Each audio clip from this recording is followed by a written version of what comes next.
Welcome to our YouTube channel. I am Krunal Gorkar and our today's topic is variable separation method. So this is our introduction video बेटा. याच्यामध्ये आपण कोणत्या कोणत्या step follow होते, कोणते कोणते equation असतात, कोणते कोणते इंटिग्रेशन आपल्याला कॅल्क्युलेट करायचे असते, हे सगळं आपण बघणार आहे.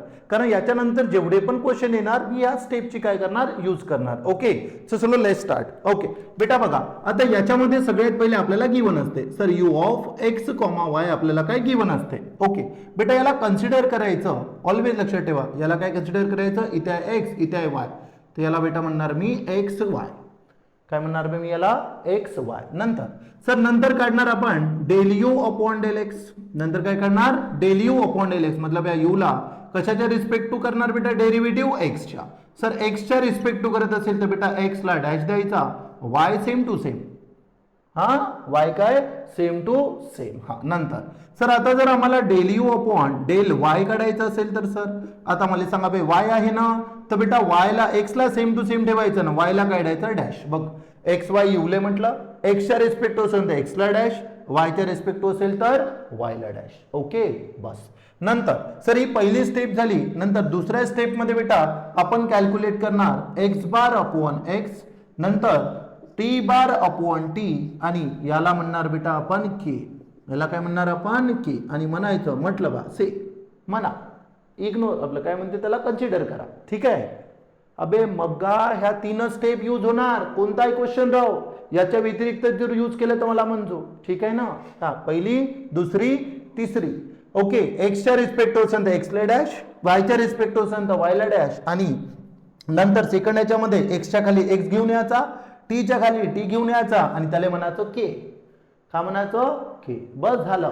नंतर सर मग काय करणार बेटा, याला आपण कन्सिडर करणार. काय कन्सिडर करणार sir, x bar upon x ले पण म्हणायचं k आणि t बार अपॉन t ला पण काय म्हणायचं k.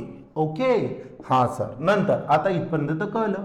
ओके तर बस झालं बेटा, एवढंच करायचं आपल्याला.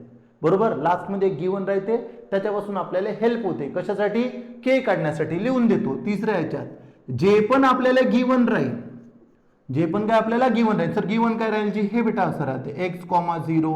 ओके किंवा ऑर मध्ये लिहितो मग गा u is equal to 0, y. बरोबर. हे काही ना काही आपल्याला गिवन राहते सर. मग हे काय करते, हेल्प करते सर. कशासाठी हेल्प करते, आपल्याला हेल्प करते बेटा k ला फाइंड करण्यासाठी आणि कशाला C1 आणि C2 ला फाइंड करण्यासाठी आपल्याला काय करते, हेल्प करते. सर कोण हेल्प करते, जी जो पण डेटा बेटा काय राहणार आपल्याला गिवन राहणार. ओके हे जे पण आपल्याला गिवन राहते ना बेटा, ते आपल्याला k आणि C1 आणि C2 ला काढण्यासाठी काय करते, हेल्प करते. Okay sir.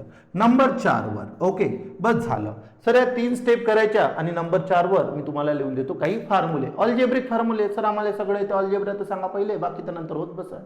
ओके तर ऐकून घे बेटा. सगळ्यात पहिला सपोज मी जर म्हटलं a to the power m आणि a to the power n असेल म्हणजे बेटा बेस सेम तर वरच्याची काय होते ऍडिशन. लक्षात ठेवतो मी यूज करेल त्याच्यात. बेस सेम तर वरच्याची काय होते ऍडिशन. हा नंतर सर इंटिग्रेशनचे दोनच फॉर्म्युले सांगतो मी. पहिला formula dx upon x, x खाली आहे तर बेटा याचा मतलब होते log x. ओके याचा मतलब काय होते log x.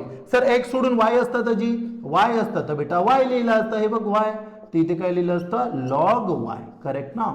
काय लिहिलं असतं log y. Okay this is 4 फॉर्म्युले.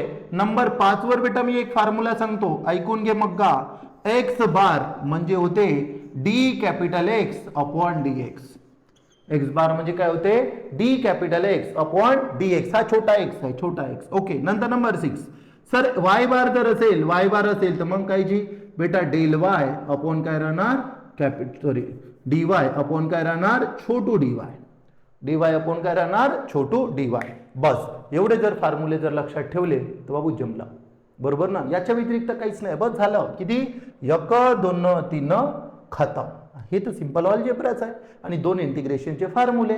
Okay अजून ऐकून घे, इंटिग्रेशनचे काही फॉर्म्युले सांगू देतो. मला तर कन्सिडर करून चाललो होतं येते तुले, पण सांगतो. डेल y चे इंटिग्रेशन होते बेटा फक्त y.